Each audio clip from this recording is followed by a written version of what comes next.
सभी मित्रों को नमन। आवाज आ रही है? हरिओम हरिओम हरिओम हरिओम हरिओम गुरुजी। हरिओम हरिओम। क्या कब हरिओम हरिओम हरिओम हरिओम हरिओम हरिओम हरिओम कब क्या कराया जाए, कब कौन सी क्रिया कराई जाएगी, ये पूर्व धारणा बना करके मत बैठा करें। पता नहीं कब क्या करवा दिया जाए, कुछ पता नहीं। हमारा उद्देश्य है किसी तरह मस्तिष्क हमारा ध्यान की अवस्था में पहुंच जाए। विधि से हमारा कोई लेना देना नहीं है, कभी कोई भी विधि कराई जा सकती है। इसलिए मन में किसी प्रकार की धारणा बना करके न बैठे कि अब ये होगा, अब ये करना है। मन को बिल्कुल खाली रखें, निर्दोष रखें। कुछ धारणा न बनाए मस्तिष्क में कि अब लंबी गहरी श्वास होगी तो अब कीर्तन होगा, नहीं, कुछ नहीं। आप तो आए शांत, जो हो रहा उसका केवल आनंद लें, उसमें डूबने का प्रयास करें। बचपन में आप लोगों ने ऐसा करें कि माइक बंद कर लें, जिनके माइक खोले माइक बंद कर लें। बचपन में आप लोगों ने एक खेल खेला होगा, एक पत्थर को लेकर के धागे में बांध करके उसको जब हम घुमाना शुरू करते हैं तो पहले तो पत्थर घूमता नहीं है। जब तेज घुमाना शुरू करते हैं तो पत्थर में एक गति आ जाती है, और जब पत्थर में गति आ जाती है तो पत्थर को उंगली ज्यादा घुमानी नहीं पड़ती है। पहले तो घुमानी पड़ती है, बाद में जब गति आ जाती है तो सामान्य की उंगली के इशारे में ही पत्थर घूमता रहता गोल गोल। ऐसा सब लोगों ने खेल तो खेला होगा, लगभग खेला है ना। तो इसका मतलब वहीं से ये विधि ली गई है। जब अपने शरीर को हम एंटी क्लॉकवाइज गोल गोल घुमाते हैं, धीमे घुमाने से नहीं होगा, तेज घुमाते हैं घुमाते हैं घुमाते हैं घुमाते हैं तो सारे शरीर की ऊर्जा एनर्जी इकट्ठी होकर के मेरे नाभि केंद्र पर आ जाती है। साइंस वाले बच्चे जानते होंगे, इसको कहते हैं सेंट्रीफ्यूगल फोर्स, यानी सेंटर में फोर्स आ जाता है। इसी सेंट्रीफ्यूगल फोर्स के कारण हमारा टुल्लू पंप काम करता है विज्ञान में। तो जब हम गोल अपने को घुमाते हैं तो शरीर की पूरी एनर्जी हमारे नाभि केंद्र पर इकट्ठी हो जाती है और हमारा मणिपुर चक्र, नाभि चक्र सक्रिय होने लगता है। तो आज पूरी कसर, पहले बता दे रहा हूँ, पूरी कसर, न तो आज लंबी गहरी श्वास होगी, न तो आज कीर्तन होगा, न तो आज हंसना रोना गाना चीखना चिल्लाना होगा, कुछ नहीं होगा, केवल ओंकार होगा। तो 10 मिनट तक हम एंटी क्लॉकवाइज घूम के ओंकार करते रहेंगे। जरूरी नहीं कि उसमें ओम ही निकले, उसमें आ निकले, माँ निकले, ओ निकले, जैसे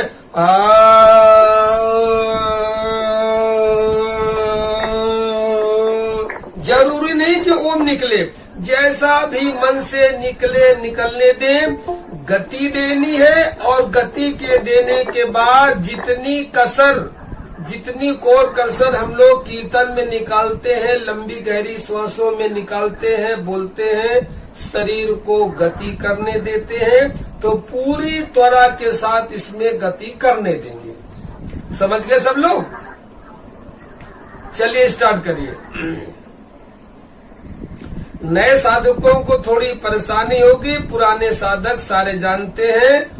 श्वास भर के केवल ओम करना है और एंटी क्लॉकवाइज घूमना है पूरे 10 मिनट तक, पूरे 10 मिनट तक। इसलिए ये क्रिया कुर्सी में बैठ के नहीं हो सकती है, ये जमीन में बैठ के होगी।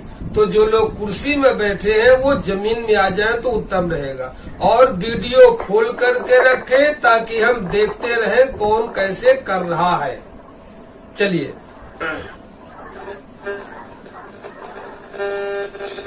आवाज बंद, माइक बंद, वीडियो खुला रहेगा।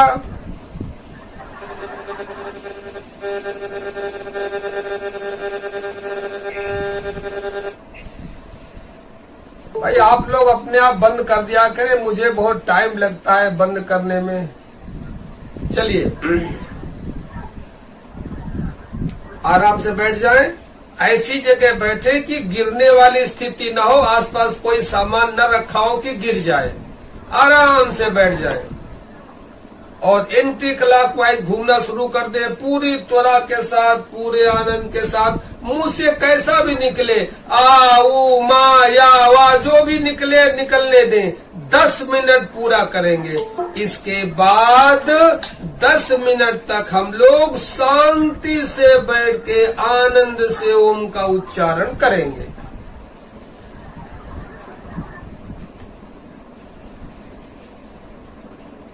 आज नाभि चक्र, मणिपुर चक्र को सक्रिय करना है। जब इस क्रिया को आप कर लेंगे तो दिन में महसूस करेंगे कि मणिपुर चक्र में आपके कोई न कोई हरकत, स्पंदन है, कंपन है, गर्मी है, सर्दी है, कुछ न कुछ अवश्य हो रहा है। क्रिया करके छोड़ देंगे, दिन भर ऊर्जा अपना काम करती रहेगी। आप अपना काम करते रहेंगे, ऊर्जा अपनी काम करती रहेगी।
बिल्कुल शांत।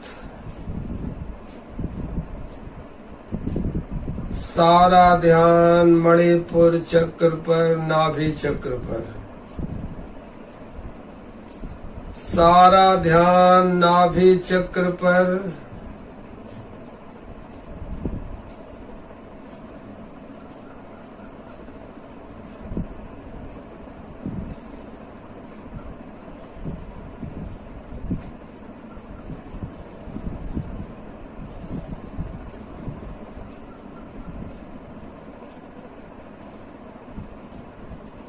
हाथ को घुटने में रख ले, हथेली आकाश की ओर। अब आनंद से ओंकार करेंगे बिना थके। पूरी श्वास भरेंगे। महसूस करेंगे कि नाभि चक्र में ऊर्जा इकट्ठी हो गई है और इसको ओंकार की ध्वनि करते हुए ऊपर कपाल की तरफ ले जाएंगे। ध्यान रहेगा कपाल पर, ब्रह्मरंध्र कपाल। जो बच्चों का यहाँ पोला पोला स्थान होता है, कपाल पे ध्यान रहेगा। पूरी श्वास भरेंगे और ओंकार आ उ मा।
शांत हो जाएंगे,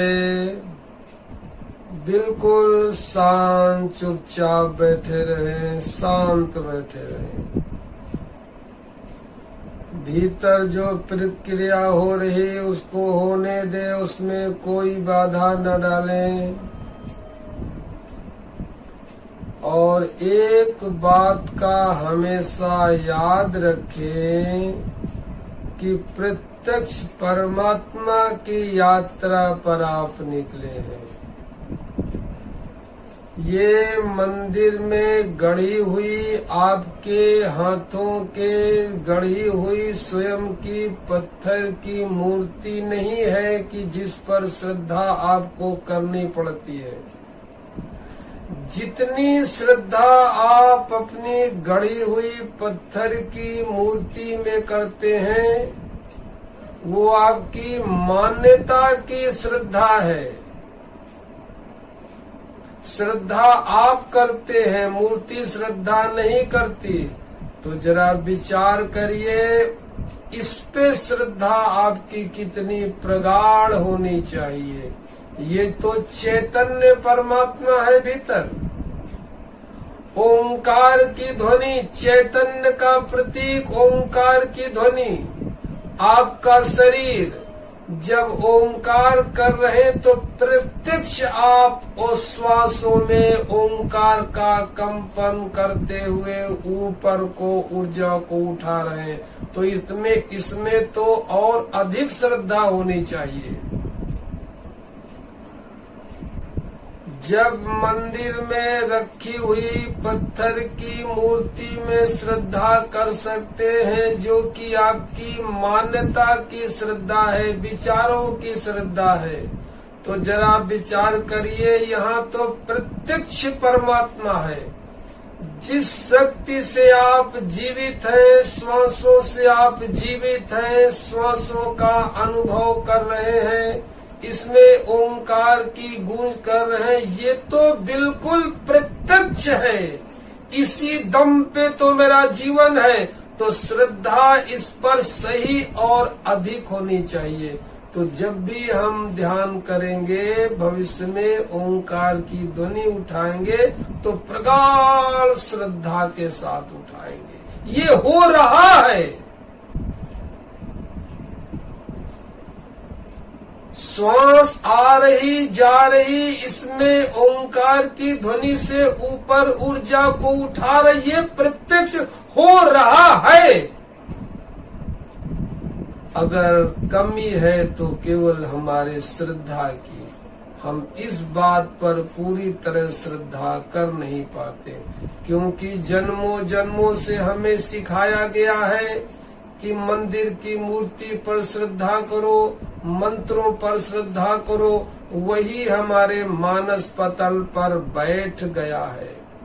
अगर किसी चीज को रोज रोज हम दोहराते रहते हैं, सुनते रहते हैं, तो वही हमारे मस्तिष्क में भर जाता है।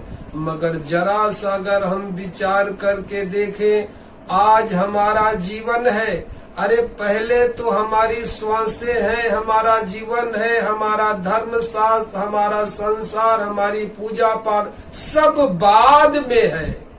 पहले तो प्रत्यक्ष जीवन है, और प्रत्यक्ष जीवन का आधार हमारा श्वास है। ये प्रत्यक्ष परमात्मा है। आप याद रखें या याद न रखें, परमात्मा सदा आपको याद रखा है। श्वासों के रूप में अनवरत आपके भीतर रगों रगों में दौड़ता रहता है। इस पे श्रद्धा करनी चाहिए, समझना चाहिए बात को। तो जब भी कोई क्रिया करेंगे पूर्ण श्रद्धा के साथ करेंगे। अब बिल्कुल शांत बैठे हुए अंदर जो कुछ भी हो रहा है उसका अनुभव करेंगे।